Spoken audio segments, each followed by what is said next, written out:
What is up, everyone? Thank you for stopping by my channel. My name is Steve, and on this channel I'm on a journey to react to all things English, Irish, British, and basically trying to react to the places my ancestry is from. Anyway, so on today's reaction, we're going to look at what does the British flag mean. The British flag, this is basically is this the United Kingdom flag, I'm guessing? I guess that's the same thing, although Northern Ireland comes along and is part of the United Kingdom. But anyway, okay, let's dive into this, shall we? The Union Jack. The British flag, if you think about it, is kind of a Frankenstein assortment of 3 different national flags. It's a combination of the flags of England, Scotland, and Ireland. Sorry, Wales. Interesting. Okay, easy to see that. It's a combination of those 3 countries. For some reason, Wales is not part of that. That's really interesting. Okay. That can't be the end of this video, so let's dig a little deeper here. To start with the flag of England, which can also be called St. George's Cross, we don't know exactly where or how it originated inside of England. It is known that in 1188, the kings of England and France both decided to go on a crusade together, and in order to distinguish their armies, the English used a white cross and the French used a red cross. Somehow and at some time, the English may have adopted the red cross that was used by the French. There is a legend that King Richard the Lionheart on the Third Crusade adopted the symbol for usage in the English crusading armies, but it's pretty unclear historically. The first recorded use of the red cross on a flag within England dates back to its use as a maritime flag used within the English Navy in 1545. During the English Reformation, St. George rose to become the primary patron saint of England, and all the religious flags other than his own were abolished within the country. This left a lot of room for his cross to become even more associated with England. Moving on to the Scottish flag, which is I wonder if... no, never mind. also called St. Andrew's Cross. Its origins revolve around the martyr of St. Andrew. St. Andrew is the patron saint of Scotland, and according to legend, he was crucified on an X-shaped cross. Okay. The familiar X shape with the image of St. Andrew crucified first began to appear in Scotland in 1180 during the reign of William I.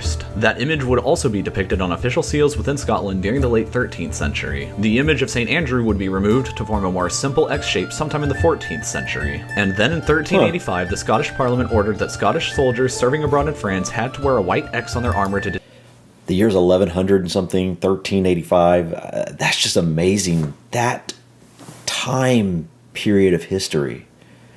You know, I mean, if you look at America, you know, the history, you know, you go back in time and you have the Native Americans and whatnot, but like you go back to, you know, us being a country here, it's like, you know, 1776, and then before that, you know, really it was around the 1600s when you see written history really truly begin here. And it's just like you look at over there in, you know, England, the UK in general, like it's just amazing the time periods we're talking about. We're talking literally like, you know, 1,000 years or close to it. And I don't know, maybe much longer than that, I'm not sure.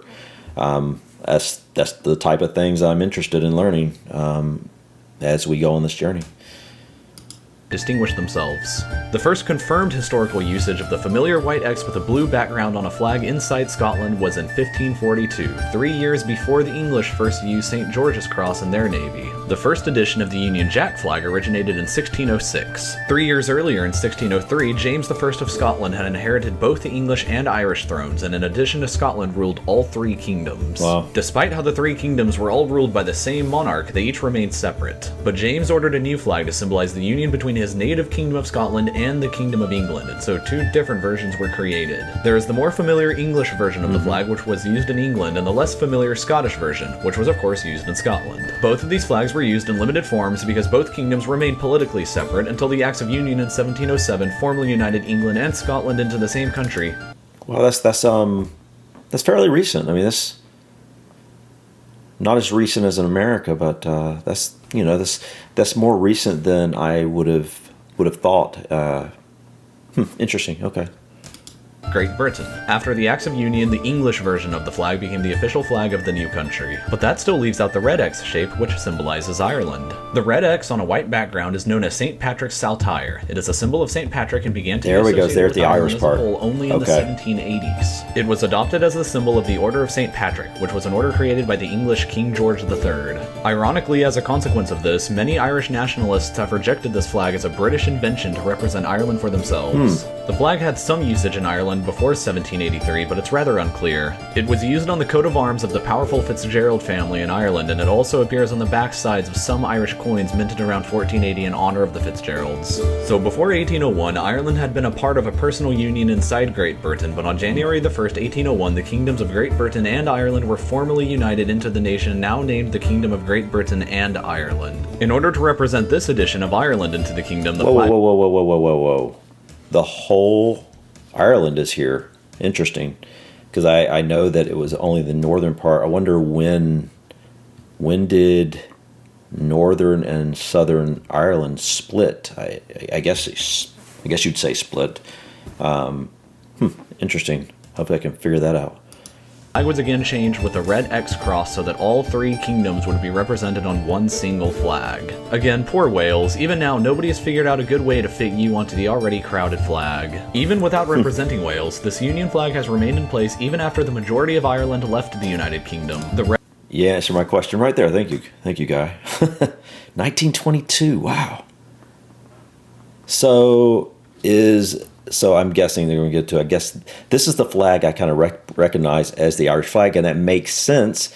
Okay, now that makes sense because Irish is now, Southern Ireland is technically a separate country than Northern Ireland, which belongs with the UK. So, interesting. Okay.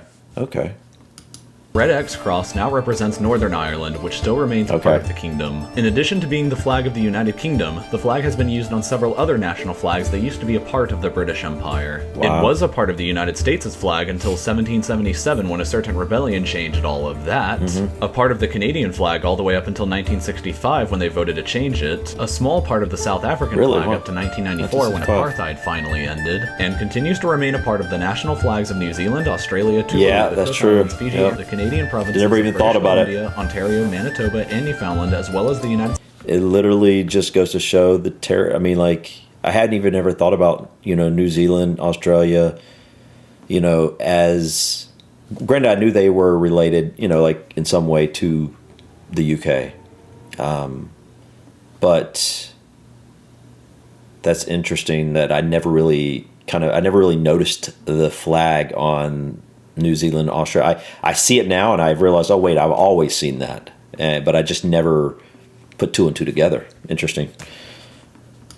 State of Hawaii. And as for the English flag with St. George's Cross, it is also found on the flag of Alberta, Canada. With current events like the New Zealand flag referendum and the Scottish referendum to leave the United Kingdom in 2014, the status of the UK flag around the world and the status of the UK flag itself is still subject to change. What would the UK flag have looked like if Scotland had voted to leave the Union in 2014? Would the United Kingdom even have been called the United Kingdom anymore? Wow. What interesting future events might change this iconic flag? Leave your thoughts in the comments and don't forget to subscribe if you have not already. Thank you as always for watching.